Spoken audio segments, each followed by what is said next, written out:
evening, everyone! Welcome back once again to Vicious Rants! And of course, I am your host, your YouTube messiah of an imitated, never duplicated superstar, Tim Vicious, and we are gonna go over the Royal Rumble was in Houston, Texas. Now, before we get into that, Worlds Collide day before NXT versus NXT UK. Holy shit, was this good? You know, I mean, wow. Solid action from start to finish, you know. The show basically started at 7, ended at about 9:30. And it was just non-stop action. And it wasn't like the kind of non-stop action where it was action, and you had no chance to breathe and digest anything. Because you did have those opportunities, but oh my God, was it good. Now, all seriousness though, Alexander Wolf, he did take a bad shot to the head, so he had to be taken out of the match at the end of the night, though. But all best wishes to Wolf. Hope he gets back up on his feet soon and he's back in the ring again, kicking ass and taking names. Now, with that said, let's get into Royal Rumble. I know some of y'all are thinking, well, wait, you normally do the SmackDown Rewind. How come you ain't? Well, because if I went over the Rewind, I'd be going over the go home to it, and really, we already know all the go home. You know, we're here for the pay-per-view. Let's get to the meat.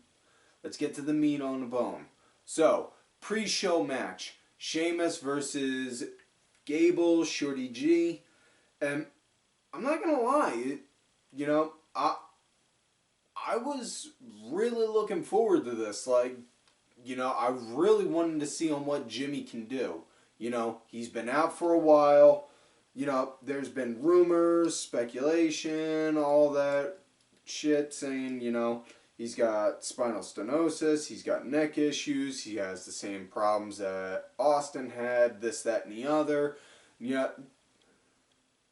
until he flat out says, this is my problem, or, you know, some medical professional comes out and says it, everything is all hearsay. But either way, Sheamus, man, he didn't look like he lost a step. And yeah, I absolutely fucking loved it. It was great to see Jimmy back in action. You know, he was doing the power game over on Gable. Gable, Shorty G, however you want to address him, you know. He started building up a pretty decent comeback by targeting Sheamus's one knee. Sheamus, though, was able to work around it. Eventually got the win. Popped the brogue. 1, 2, 3. That was it. So, yeah. Next up, we come to next pre-show match. Humberto Carrillo against Andrade for the U.S. title. Now, do want to know, in a fault of my own, as much as I'd love to blame my producers, Ed and Wade, unfortunately I can't on this one because the notes that they gave me to go over for the show clearly stated Humberto came back at the end of the ladder match between Andrade and Ray, but for whatever reason I neglected to go over it, so that's my botch. Humberto came back. We wound up getting a rematch between them two because Humberto was sidelined for X amount of time. Nice back and forth. Andrade, though, he was leading, you know. It's very much so like the old saying, it takes two to dance. Well, you gotta have, while yes, it's true, you need to have two to dance. However, you need to have one to lead said dance. So, that's where Andrade was coming in. He was leading it. It was a good match, you know. Match wound up coming to an end up. Excuse me. Match wound up coming to an end though when Andrade wound up not reversing but countering Hood and Katana. Humberto hit it, and then Andrade flipped it and rolled it over into a pin, 1, 2, 3, and so yeah, they had a rematch the following night on Raw. They had a rematch the following night on Raw. Damn, I can't talk for shit, and we're not even a whole 10 minutes in. Damn it. They had a rematch on Raw. End of the match, Humberto got pissed off at Andrade because Zelina, she came in, interfered, threw the match out. So he went up, ripped the mat off the ground, and then hit Andrade with a hammerlock DDT and then walked off. Like it was nothing. So, Humberto, you monster, you.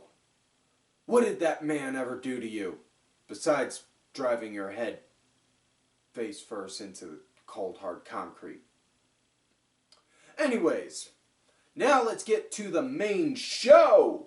Roman Reigns, King Corbin, Falls Count Anywhere match, and the match started right on the outside. Didn't even get a chance to get into the ring.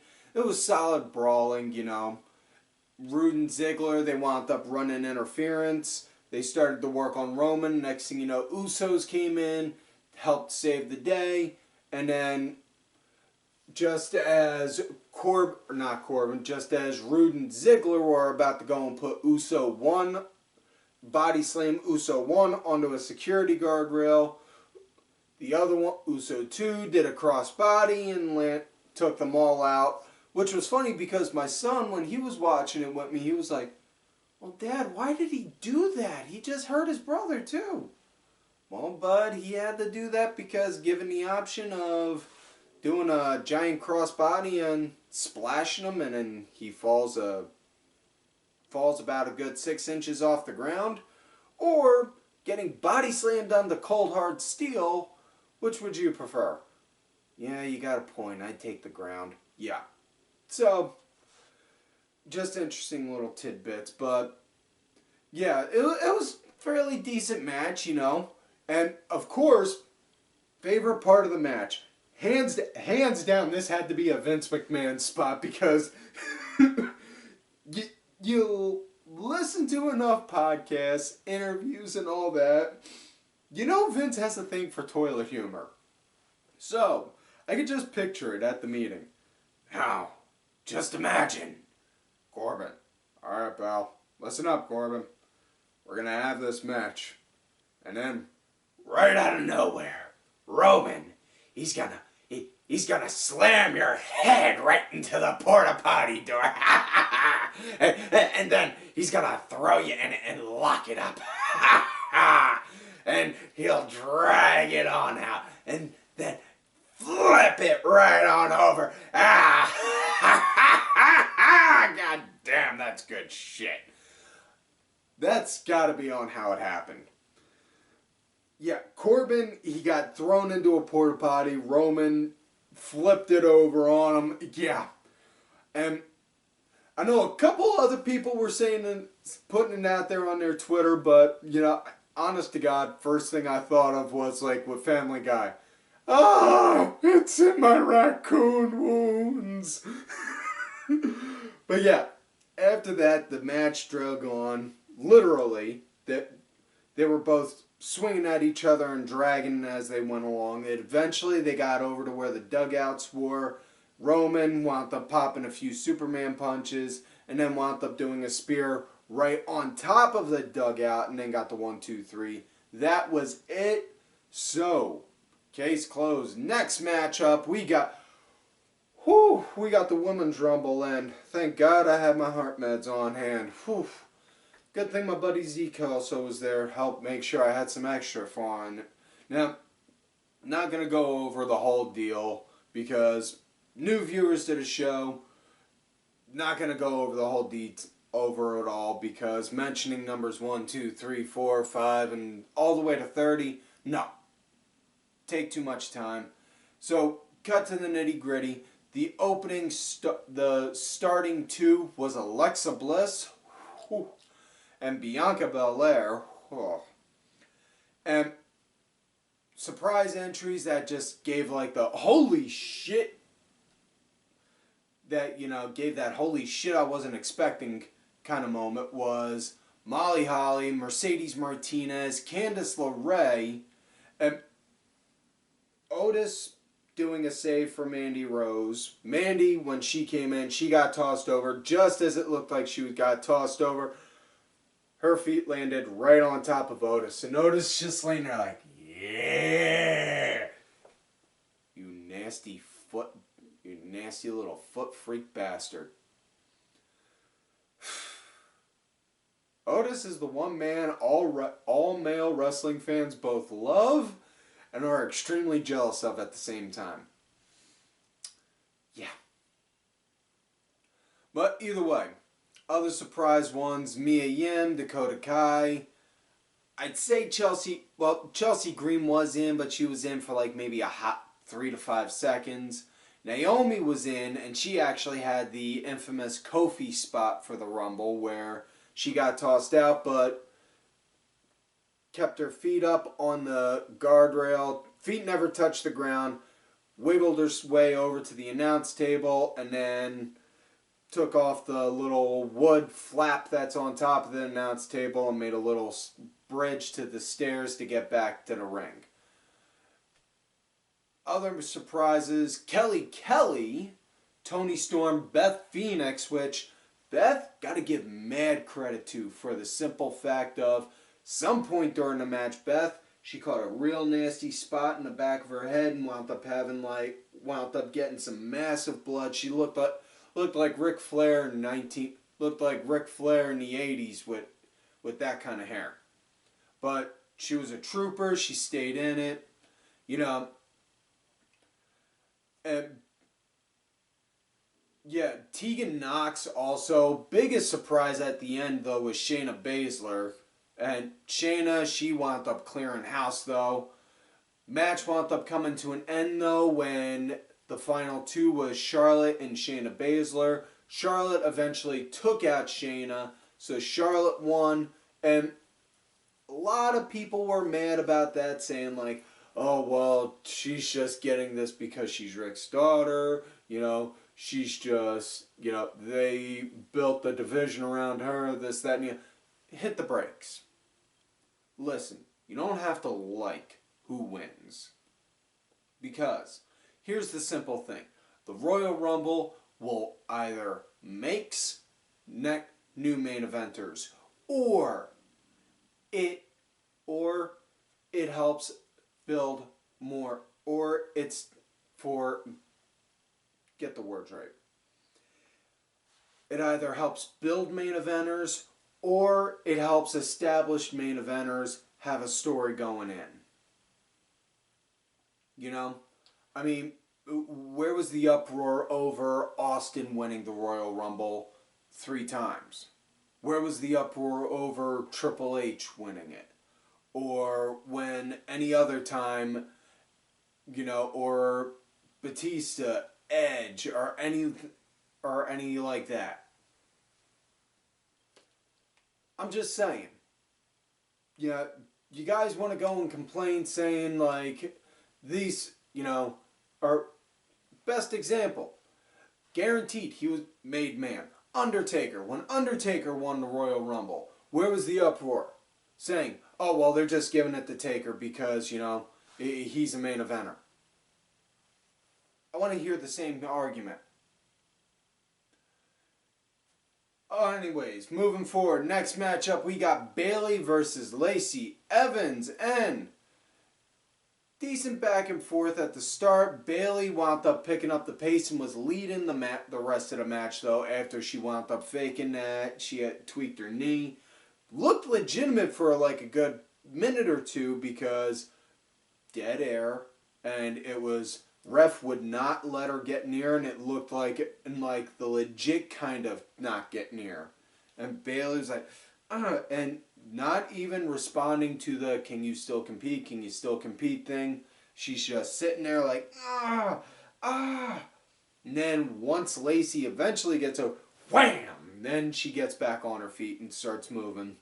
Now, I'll admit this was not one of the best matches out there, but it goes back to like the old lesson, you know, if you've not read Rip Rogers' book, highly recommend it. You will get educated doing that.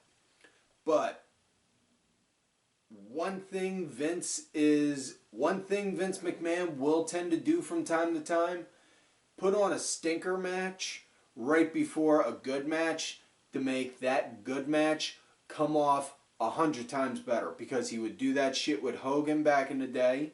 And if you go back and you watch some old classic matches, you'll see that. And if you think back, you go back, you go in the Wayback Machine, you watch some of the old other matches, you know, 90s, 2000s, 2010s, whatever, and you're just like, well, damn, yeah, that did happen. And, whoa. See there? Yeah. So, anyways, match came to an end with Bayley. Bayley got the win. Lacey Evans took a little too much time going to do that moonsault to hers. She did the moonsault. Bayley got out the way, then did a roll up and grabbed a handful of tights. 1, 2, 3. That was it. So she won. Next up, we got Daniel Bryan versus The Fiend in a strap match, and thank you, Jesus, Allah, Buddha, whoever wound up finally getting rid of the red light, because honest to God, that red light was just a huge pain, and it was an eyesore. It actually, and I don't mean like an eyesore and like it's annoying, like seriously, it was like hurting to, like it would hurt to physically watch those matches with The Fiend with the red light. I felt like I was like 12 playing a Virtual Boy again. I was afraid my eyes were going to melt or something. Whew. Anyways, Fiend pretty much really just whipping Bryan, whipped him like he was a government mule. Bryan, anytime he started to build any bit of a comeback, The Fiend very much so in his same essence, no sold, and just when he did get knocked down, he got up relatively quick and was like, oh, let's have fun. You know, very much so, just like what you would expect a monster to do, because this is a monster. That's I'm not sure if people quite understand the whole idea of The Fiend being scary, creepy, cool as shit. You get into the psychology on the character. Bray Wyatt, fun-loving, hi kids, Mr. Rogers shit. The Fiend, it's all that deep, dark, negative emotions that got crammed down, and just now, it's like split personality. You go from, howdy kids, to, let me in. Like that. And that's what's fucking beautiful about it. You know? Now, like I said, with this, really decent, really liked it. You know, like I said, Wyatt whipped up Bray, or whipped up Bray. Wyatt whipped up Bryan like a government mule, taking a line from good old JR, and just pretty much beat the shit out of him. Bryan, though, fought tooth and nail until the bitter end, but match came to an end eventually with Wyatt hitting like a Uranagi while still holding a mandible claw, and yeah. So that was it. Next up, we got my future third ex-wife, Asuka, going against Becky Lynch, and this match was good. This was really good. Good solid pace, nice good back and forth. Really dug it, you know, and it was a lot. And if you know on how, trying to think the right way to say this without sounding like an asshole, or in my case, more of an asshole than I normally am. If you know on how to read between the lines, you could see like small little things, like during the whole time in the match. You know, you could see there was a few times Asuka, she could have ended the match early, but didn't. And it was, you kind of picked up on that, like, oh yeah, I can. Just give me a minute. Just hold. And, you know, it never did. But Becky, she got the win. She finally got her win over Asuka. And how it came to be, Asuka went to go throw Becky into the corner. Almost hit the ref. Becky stopped herself just as she turned around. Asuka was about to hit her with a green mist in the memory. Next thing you know, Becky, boom, kick, made her shoot it up in the air, knocked her out. Next thing you know, popped in the disarmer. The honest to goodness, one thing I would, if I was gonna complain on it, would be Kairi Sane was literally like that fucking close. And she just was sitting there like yelling, Asuka, Asuka, instead of like trying to run interference for the ref, run interference to get the ref to make Becky pop off or push the rope closer or something. I don't know. Like I said, if I'm good, that would be the one thing if I was gonna complain. I'm not gonna, but I'm saying if I was. So now we come to the main event of the night, the Men's Royal Rumble, and oh my fucking god. Okay, this can pretty much get broken up into two different Rumbles right here, because you had the half where Brock Lesnar was in, and then you had the half where Brock Lesnar was out. Now, when Brock Lesnar was in, he pretty much ate everyone. He went through everyone. Literally. And it started... And this is so good. I loved it. It started off with Brock against Elias. I can't remember. I'm not quite sure if I remember the last time I was this happy seeing Brock in a Rumble. Yeah. No, I can. When Brock pretty much murdered Enzo. Okay. Yeah, he pretty went through Elias, murdered him. Next thing you know, he ate the next 5 guys like they were nothing. MVP came out. You know, it was cool to see MVP coming out. Had his music. Brock, next thing you know, you like grooving to it. Like, yeah. So, we're getting the Brock party back. And then once MVP got in, he got out. It was cool to see MVP, though, because he had a match Monday night against Rey Mysterio. That was a decent match, but a bad finish. So, either way, though, up next, another one that was in there that was a big surprise was Keith Lee. And, the look Brock had on his face was like, oh, I'm going to have fun with him. And just you listen to that thud that when Lee hit Lesnar, that was a big money thud. Like, that match would kill. Yeah, but wound up taking Lee out. Eventually, now, how Brock got eliminated was Ricochet came in. Brock, instead of tossing him out right away, decided to toy with him, you know, and then McIntyre came out. Drew McIntyre came in, sized up Brock, just getting in, looking at him like, I got you now, big man. Next thing you know, Ricochet, boom, low-blowed him, low-blowed Brock, and then McIntyre, Claymore eliminates Brock Lesnar. So now we got the second half of the Royal Rumble. Big, you know, wasn't that big many surprises coming out after that, you know. All the big ones were really kind of at the start. But can't even really say big surprise because they announced 27 entries. So, yeah, not many empty spots for surprises.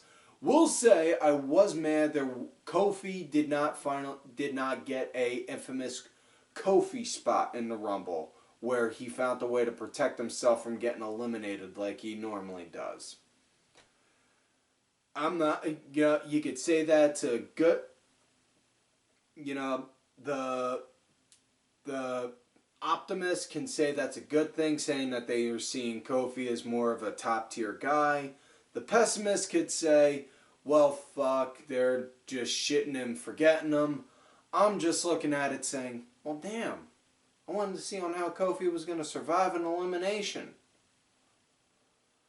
But yeah. Anyways, next up, big surprise, number 30.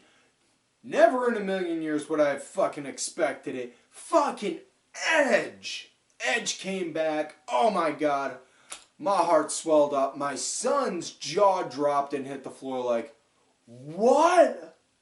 And when he saw him and just like, I was, honest to God, I was shaking. I was shaking like this, like, oh my God, I can't believe it. I'm pretty sure I woke my neighbors up because from jumping up and screaming, holy shit, so loud. Edge came in, threw out spears to everyone. Oh my God. You know, just so fucking great to see him again, you know. And then when Seth came in, him and his cronies, they started to take out everyone. They started to focus on working on taking out everyone. And then the final four wound up being Edge, Roman, Randy Orton, and Drew McIntyre. Now, on how Seth wound up getting taken out was when Kevin Owens and Samoa Joe were in there, they went to go work on Seth, but then they eventually got eliminated. After they got eliminated, they were like, well, we're done with him. Fuck it. And started going at AOP and Murphy, which then drug them all the way to the back. And then Seth was like, guys, where are you going? I'm here. And then the Wolves closed in. And then Seth got tossed out. We'll say this, it was cool to see Randy and Edge have a little tag team, double teaming, you know, bringing back Rated RKO. Not only that, I gotta give mad credit, because Edge, he looks in better shape now than when he was competing regularly. And that's not a fucking knock, because Edge was in killer shape to begin with. I mean, the dude looks more shredded. But yeah, eventually Roman wound up taking out Edge. But before that, Edge took out Randy. And then at the end, it was Roman and McIntyre. Them two had a small scuffle for a minute, and then McIntyre got him out, took him out. McIntyre won the Royal Rumble. Hallelujah. Like I said, the Royal Rumble will make main eventers or give established main eventers a platform to walk into Mania. Following night on Raw, McIntyre said point blank, I want Lesnar, and that's what he's getting, and shit, this is going to be good. Now, I'll be the first to admit, I said before, I didn't think McIntyre would be the guy to dethrone Lesnar when he first came back. I said he would be the guy to dethrone the person that did. I am so happy to eat that crow and admit I was wrong and say, no, he's going after fucking Lesnar. So, yeah. Anyway, so that is it for this week's show, folks. So, don't forget to like the video, subscribe to the channel, go back, watch some of the other episodes. Make sure y'all look for me on the Twitter at Tim Vicious. Also on that Facebook gimmick, Tim Ash. If you're going to look for me on my Facebook gimmick, let me know you found me on there from here. Or my Twitter at Tim Vicious. I don't think I creeped on going. Big ups to my executive producer, Ali Rewind Ben, who did help provide the music for this week's show. Make sure y'all check it out. It's on iTunes, Spotify, and such. Details are down below. Also, you want one of these sweet Ali Rewind shirts, hit me up and I'll talk to the man for you. Help him brother out. Also, he is on that Facebook gimmick as well as Kia Enriquez. Also, big thank you to contributor to the show, LFC Lingerie Fighting Championship. It's a little bit of wrestling, a little bit of MMA, and a whole lot of attractive women wearing a little bit of nothing. Also, folks, do not forget to follow these cool-ass cats right here on the Twitter. Axel Mulligan, Kenny Killer, DSB_IV, Diabolica RA, Sergeant Curry Pants, and Dazzy MWP. And folks, like I always tell you, you love me great, you hate me. Fuck you.